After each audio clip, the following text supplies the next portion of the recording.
नमस्कार बच्चों। आज हम पढ़ने और समझने वाले हैं क्लास 10th हिंदी की हमारी वर्कशीट नंबर 39 यानी कार्यपत्रक संख्या 39 को। यह आपकी 8 अक्टूबर 2021 की वर्कशीट रहेगी और आज की इस वर्कशीट में हम राम लक्ष्मण परशुराम संवाद को जारी रखेंगे। राम लक्ष्मण परशुराम संवाद संत कवि तुलसीदास जी के महान ग्रंथ रामचरितमानस के बालकांड से लिए गए। बालकांड में श्री राम के बचपन से लेकर के उनके विवाह तक की सभी घटनाओं का वर्णन किया गया है। यहाँ पर हो क्या रहा है, भूमिका क्या है, मैं थोड़ा सा आपको बता दूं ताकि आप अच्छे से समझ पाओ कि राजा जनक की एक पुत्री होती है सीता। सीता के विवाह के लिए राजा जनक घोषणा करते हैं कि जो कोई भी योद्धा भगवान शिव के प्राचीन शिव धनुष के ऊपर प्रत्यंचा को चढ़ा देगा, उसी के साथ सीता माता का विवाह सुनिश्चित कर दिया जाएगा। अब इस प्रतियोगिता में भाग लेने के लिए देश विदेश से राजा महाराजा योद्धा पहुंच जाते हैं और सब एक एक करके प्रयास करते हैं शिव धनुष के ऊपर प्रत्यंचा चढ़ाने का। क्योंकि शिव धनुष कोई साधारण धनुष नहीं था, तो शिव धनुष के ऊपर प्रत्यंचा चढ़ाना तो दूर की बात, वो सभी योद्धा है उस धनुष को हिला तक नहीं पाते।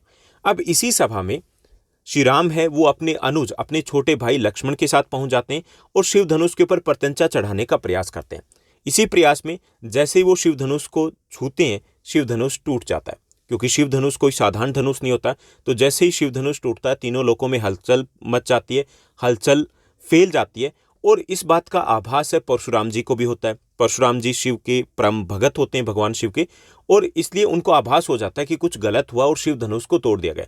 तो इसी वक्त वो उस सभा में हाजिर हो जाते हैं, उस सभा में उपस्थित हो जाते हैं और आग बबूला हो जाते हैं जब उन्हें पता चलता है कि शिव धनुष को तोड़ दिया गया, शिव धनुष है उसको भंग कर दिया गया। अब आग बबूला होकर के वो कहते हैं कि जिसने भी शिव धनुष को तोड़ा है वो मेरे सामने आ जाए।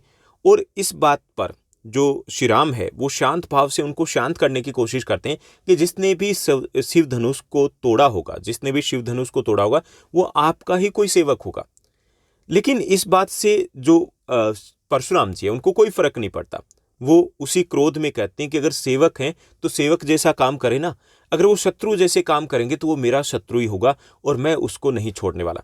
अब ये जो वाद विवाद बहस चल रही होती है, तो उसमें लक्ष्मण जी क्योंकि थोड़े से गर्म खून के होते हैं, वो इस वाद विवाद में कूद पड़ते हैं और अपने कटाक्ष से, अपने व्यंग से परशुराम जी का गुस्सा है और ज़्यादा बढ़ा देते हैं। अब आगे दोनों के बीच में क्या बातचीत होती है, क्या संवाद होता है, ये हम इस वर्कशीट में पढ़ेंगे और उसके भाव को समझने का प्रयास करेंगे। तो यहाँ पे क्रोधित भाव से जो परशुराम जी है वो लक्ष्मण से कहते हैं कि रे नृप बालक का मतलब राजपुत्र, राजा के पुत्र, काल बस काल में वश होकर के बोलत तो ही न संभाल, कि तुम संभाल करके नहीं बोल पा रहे हो। तो यहाँ पे परशुराम जी है वो और क्रोधित होकर के कहते हैं कि हे राजपुत्र, काल के वश में होकर के तू संभल कर नहीं बोल रहा है।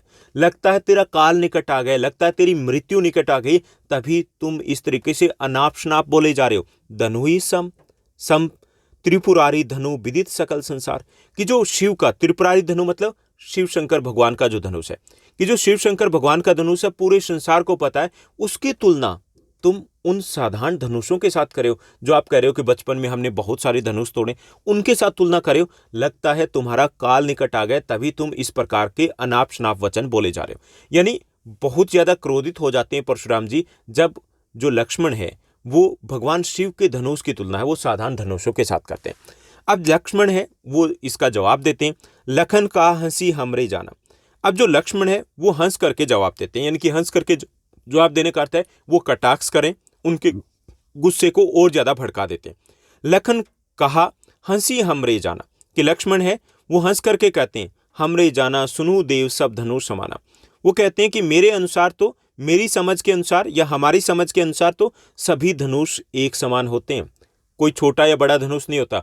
जो हमने बचपन में तोड़े वो धनुष भी विशेष धनुष थे, कोई साधारण धनुष नहीं थे, और ये भी कोई विशेष धनुष नहीं है, साधारण धनुष है, अगर इनको हम साधारण धनुष कहें।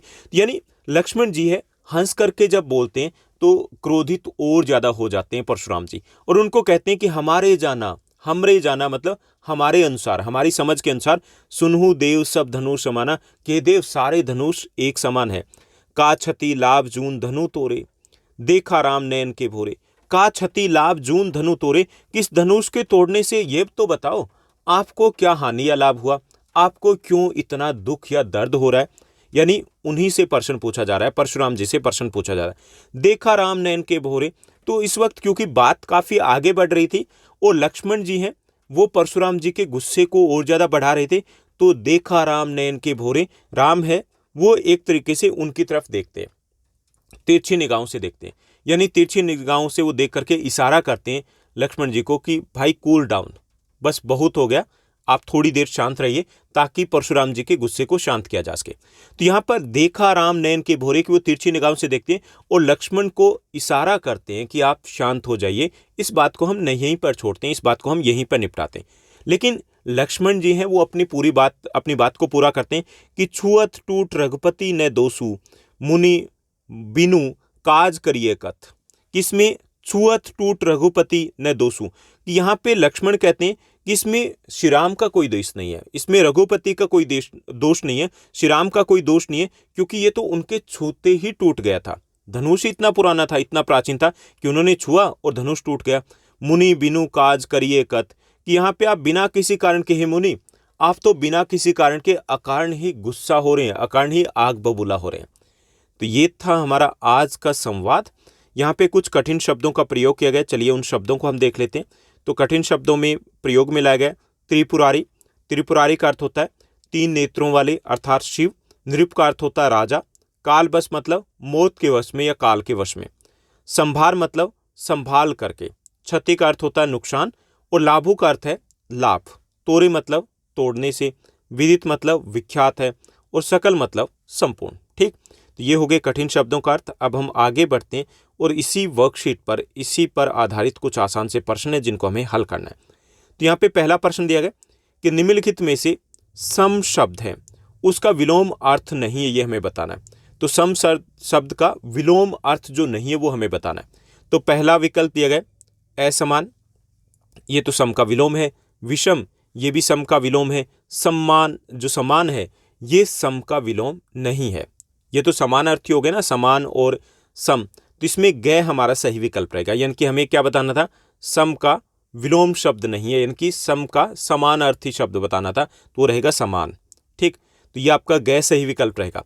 उसके बाद दूसरा प्रश्न दिया गया काव्य में प्रयुक्त त्रिपुरारी किसे कहा गया, ये हमें बताना है। तो पहला विकल्प है राम को, दूसरा लक्ष्मण को, तीसरा परशुराम को और चौथा शिव जी को। तो इसमें सही विकल्प रहेगा हमारा गय, ये शिव जी को कहा गया। उसके बाद तीसरा हमारा प्रश्न दिया गया।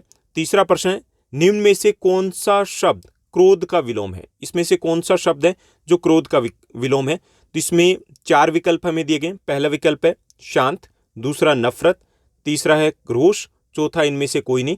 तो नफरत और रोष है, ये क्रोध के पर्यायवाची शब्द हैं। विलोम कौन सा है, शांत शब्द है। तो कै आपका सही विकल्प हो जाएगा। कै जो शब्द है वो क्या होगा, आपका सही विकल्प होगा। तो एक बार फिर से देखिए, पहला जो आपका प्रश्न है इसमें आपका सही विकल्प जो रहेगा वो रहेगा गय समान। दूसरा जो आपका प्रश्न है इसमें सही विकल्प आपका रहेगा गय शिव जी। तीसरा जो आपका प्रश्न है उसमें आपका सही विकल्प रहेगा कै शांत। उसके बाद चौथे और पांचवें प्रश्न को देखते हैं। चौथा हमारा प्रश्न दिया गया, पांचवा प्रश्न हमारी एक गतिविधि रहेगा। चौथा प्रश्न है कि लक्ष्मण ने परशुराम जी से धनुष के टूटने का क्या कारण बताया, ये हमें बताना है। तो लक्ष्मण ने परशुराम जी से कहा है कि इस धनुष के टूटने में श्री राम का कोई दोष नहीं है, यह धनुष तो बहुत पुराना था और छूते ही टूट गया। उसके बाद पांचवा जो प्रश्न दिया गया, एक गतिविधि है, काफ़ी बड़ी गतिविधि है, लेकिन इसको हमने एक छोटी सी गतिविधि बना दिया। गतिविधि में हमें कहा गया कि शिव जी के धनुष टूटने पर अब तक जितना भी संवाद राम लक्ष्मण और परशुराम जी के बीच में हुआ, उसे सरल भाषा का प्रयोग करके संवाद के रूप में हमें लिखना है और शिव जी के धनुष का चित्र भी बनाना है। तो इसमें कहा गया कि शुरुआत से लेकर के लास्ट तक जो भी संवाद होता है उस संवाद को हमें सरल संवाद के रूप में लिखना है, उस बातचीत को। लेकिन इतना बड़ा अगर आप लिखोगे तो आपको काफ़ी ज़्यादा टाइम लगेगा, काफ़ी ज़्यादा समय लगेगा। तो इसलिए हमने सिर्फ आज का जो हमारा ये पद्यांश दिया गया उसको ही संवाद के रूप में लिखा है। ठीक, इतना लिख लोगे तो काम चलेगा, काफ़ी रहेगा। तो यहाँ पर आज इस जो पद्यांश में क्या कुछ होता है ये हमने लिख दिया। परशुराम जी कहते हैं कि हे राजपूत राजा के बेटे, तुम काल के वश में हो, तुम में अहंकार समाया हुआ है, इसी कारणवश तुम्हें यह नहीं पता चल पा रहा कि तुम क्या बोल पा रहे हो। क्या तुम्हें बचपन में तोड़े गए धनुष और शिवजी के इस धनुष में कोई अंतर नहीं दिखाई दे रहा जो तुम इनकी तुलना आपस में करे हो। लक्ष्मण मुस्कुराते हुए व्यंग्यपूर्ण तरीके से कहते हैं कि हमें तो सारे धनुष एक जैसे ही दिखाई देते हैं, किसी में कोई फर्क नजर नहीं आता। फिर इस पुराने धनुष के टूट जाने पर ऐसी क्या आफत आ गई है जो आप इतना क्रोधित हो रहे हो। तो श्री राम है वो तिरछी निगाहों से लक्ष्मण जी को चुप रहने का इशारा करते हैं ताकि वो शांत रहें और परशुराम जी के गुस्से को शांत किया जा सके। अब लक्ष्मण है, चुप नहीं रहते, अपनी बात को पूरा करते हैं कि इस धनुष के टूटने में श्री राम का कोई दोष नहीं है, क्योंकि इस धनुष को श्री राम ने केवल छुआ मात्र था और यह टूट गया। आप व्यर्थ ही, बिना किसी बात के ही, अकारण ही गुस्सा हो रहे हो। ओके, तो ये था आज का जो संवाद था, उसको सरल भाषा में कैसे लिखेंगे। उसके बाद हमें शिव धनुष का एक चित्र भी बनाना है, तो आप एक धनुष का चित्र बना दोगे तो वो आपका हो जाएगा शिव धनुष। ओके, तो ये थी हमारी आज की आसान सी वर्कशीट। उम्मीद करता हूँ सब कुछ आपको अच्छे से समझ में आया होगा। अगर आपको ये वीडियो, ये वर्कशीट अच्छी लगी तो इस वर्कशीट को लाइक और शेयर जरूर कीजिएगा। ऐसे हमारे साथ बने रहिएगा। आज के लिए बस इतना ही। Thank you, bye bye, have a nice day. मिलते हैं नेक्स्ट वीडियो में।